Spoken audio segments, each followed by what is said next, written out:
Hey, how's it going everyone? Today we're going to be talking about Brixpedition and what I think needs to be changed and fixed with the new game mode.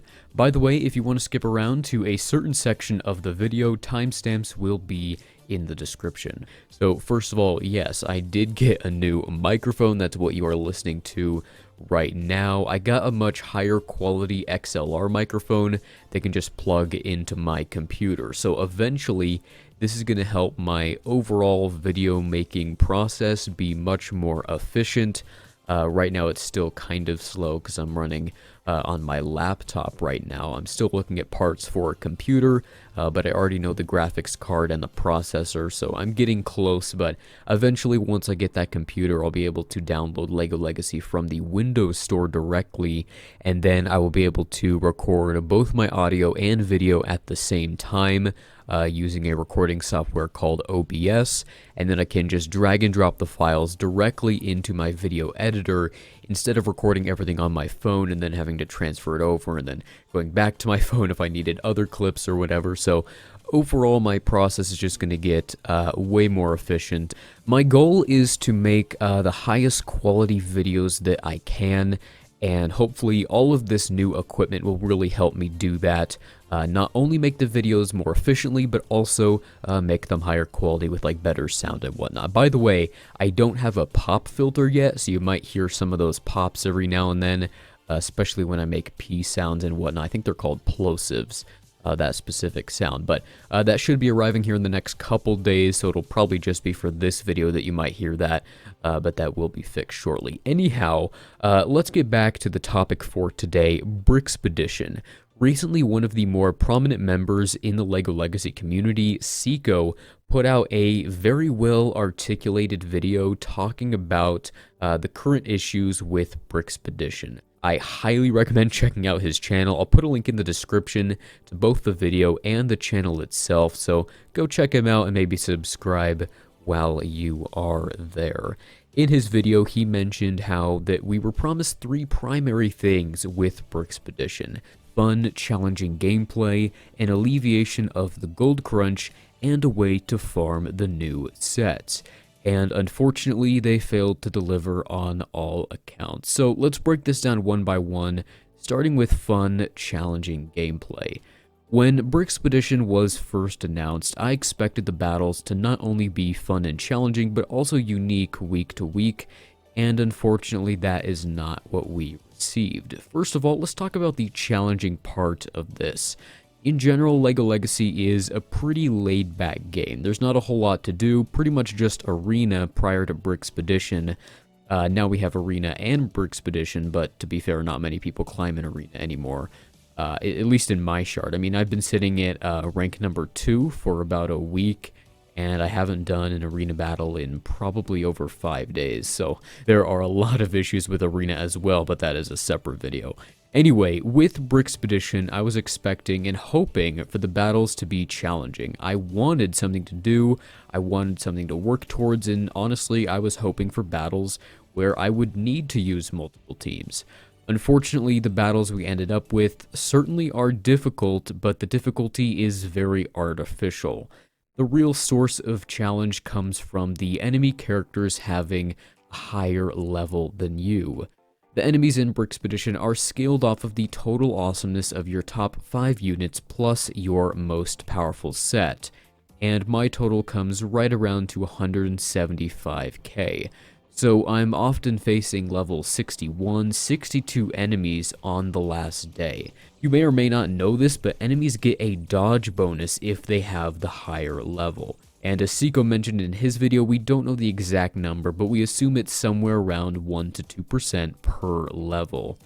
So let's say there's somewhere around level 60 and I'm level 50, that's potentially 10 to 20% more dodge. But regardless of the exact number, the point is, the enemies dodge a lot more, and that is the main source of difficulty with Brixpedition. Not because they do large amounts of damage or have lots of health, no, it all comes down to RNG and if you can land your hits. That, in my opinion, is a very poor way to increase difficulty, and I hope that that is something that they plan to change. Honestly, I think the best fix for this would be to change the dodge bonus for being a higher level to an attack bonus or something along those lines. Basically where it's not off of RNG and instead it's just a flat number increase. I would much rather go up against enemies that would hit for 1 to 2,000 more per hit than units that are dodging almost every one of my attacks. And for some reason it is always the killing blow that seems to get dodged. But this leads me into my next point. The battles themselves aren't even that fun. There's really just one unique battle to be found, the same one Sikho pointed out, and that was the battle with multiple Cactus Girl enemies and one Lloyd. That was fun, it was unique, and it was a clever idea, but unfortunately, it's the only battle like that. I would love to see more battles along those lines. Or better yet, give us an enemy that isn't anywhere else in the game. Maybe let us fight Rorim. I mean, we barely know anything about the guy, and he's apparently one of the main villains in LEGO Legacy. Maybe we could go up against some sort of boss that has tons of health, and one of his abilities will just instantly annihilate your entire team.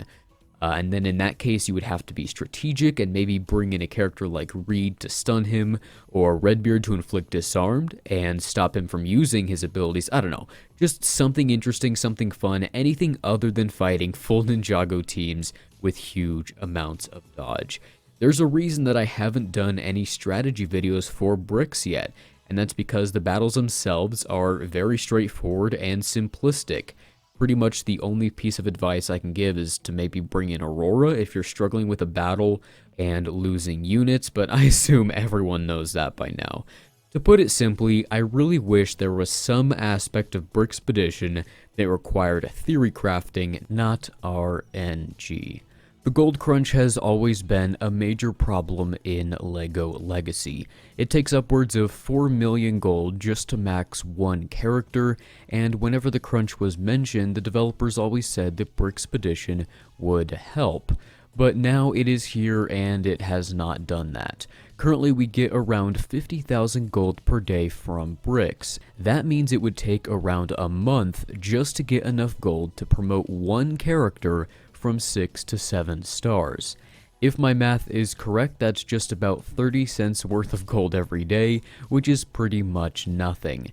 Again, I agree with Sikho here that it should be 50,000 times N if N is the current stage you are at. So stage 1 would be 50,000 times 1, and stage 7 would be 50,000 times 7, which would equal 350,000 for the last stage.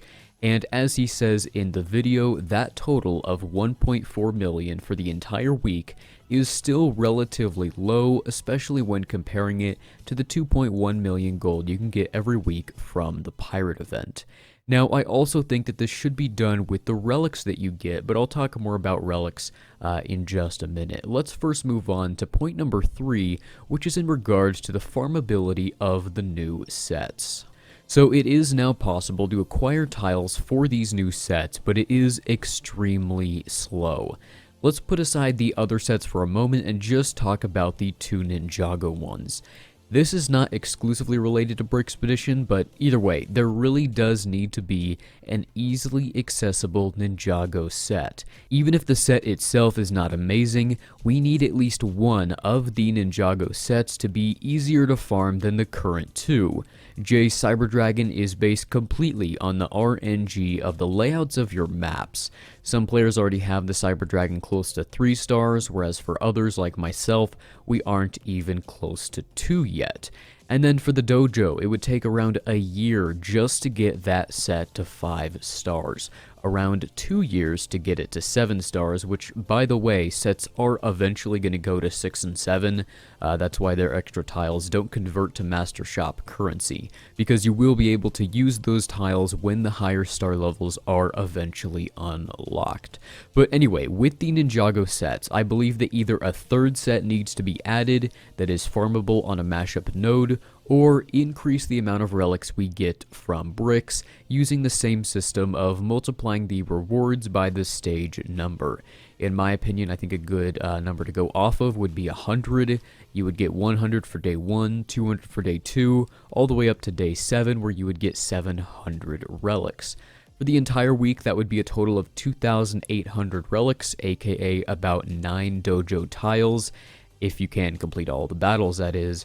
And in my opinion, that is quite reasonable and still relatively low, since I think at that rate it would be somewhere around 25-ish weeks to get the set to 5 stars, whereas with some of the other sets that have mashup nodes, it can take less than 4 weeks to get a set to 5 stars if you are refreshing the node. That's what I did for the Ice Glider way back when. But going back to the other sets now, I think you should get more of those tiles as well. I think Sikho mentioned this too. You can tell that we have a lot of similar thoughts on Brixpedition. But again, I think you should get more set tiles as you progress along the days, because otherwise people just end up resetting one map. And this brings us to the next part of the video, the structure and design of Brixpedition. Overall, the UI itself is fantastic, but there are a lot of issues with the way that Brixpedition is laid out and designed. First of all, let's talk about excavations. Now, excavations apply to the next day's bricks, so because of that, you could actually just complete all of your battles for the day and then excavate. So it doesn't really make any battles more challenging since you can just do it at the end. The only catch is that you can't excavate a hero that died, but typically you will have enough leftover heroes that you will still get all of the bonuses even if you lose like your top 2 teams or whatnot. So in my opinion, this needs to be changed to where the excavation will affect the current day's map. Then you will have to choose beforehand which units you are going to sacrifice and then go in and attempt the battles. That would make it way more interesting and challenging. Next, let's talk about the infamous reset button. Currently, what people are doing is they are finding a map that they like, maybe on day 4 or 5, and then they will just keep resetting that map for the next few days and receive the exact same tiles each day. For example, if I found a map that had, let's say, more than 4 total Cyber Dragon tiles, I would keep resetting that stage to get as many Cyber Dragon tiles as possible. Now, the only catch with that is you won't be able to get the first time rewards of doing the future battles, so you won't get any more gems or relics, but it's so few that it won't make a huge difference, and the extra tiles for the Cyber Dragon set, or whatever set you may be going after, would definitely be worth it in my personal opinion. This is really not how Brixpedition should be played, and I don't think this is what they intended. So as I've mentioned multiple times already in this video, rewards should scale up in some meaningful way as you progress along the stages, because there's no way you would want to keep resetting a stage if stage 7 rewarded, let's say, 700 relics and 350,000 gold, and maybe a lot more set tiles as well. Then there would be more incentive to actually keep going, and I think that should be the goal. Now, my other problem with the design of Brixpedition, which I don't believe has been talked about yet, is that it actually punishes players for spending or progressing. Let me explain. My total awesomeness for my top 5 units plus my most powerful set is around 175,000, and that's mainly because of Scarlet, who has a total awesomeness of over 39,000. That is because she has the highest defense in the entire game, and defense is used in the calculation for awesomeness. That's why characters like Valiant also have a really high awesomeness. So because I spent money on the game and bought Scarlet, the enemies I now face in Brixpedition every day are way more powerful, to the point where I'm facing level 62 7-star Gear 6 Ninjago teams. Now, someone might make the argument of, yes, you are facing harder teams, but now you have Scarlet, who is a very useful character and can help you win those battles. But here's the thing. You can use guild shared heroes in Brixpedition, and if you're in a decently sized guild, there will be at least 1 or 2 Scarlets, which is really all you need to do the last couple battles each day. And what you can do is just save a couple of those shared hero uses until you make it to the end, and then bring in a shared Scarlet, and then you, who is just using a shared Scarlet, is facing much easier enemies than the person who actually spent money to get the Scarlet themselves. You most likely see the problem here, but it goes beyond spending. It also just punishes players in general before progressing and reaching level 50. It is true that you will get more golden relics, but you will have a much harder time in bricks once you hit level 50. And again, this is because you can bring in a guild shared hero. So let's say that you are a newer player and the awesomeness of your top 5 units is somewhere around, let's say 70,000. Well, the enemies you face are based off of that. So let's say on day 7, you end up facing a Ninjago team that is like Gear 6, 5 stars, level 40, which would be quite difficult for a new player to beat. But then what you can do is bring in a shared 7-star guild ally. You could bring in a unit like Highwayman, Redbeard, Gorewell, or even like we mentioned earlier, Scarlet, all of which could be at 7 stars level 50.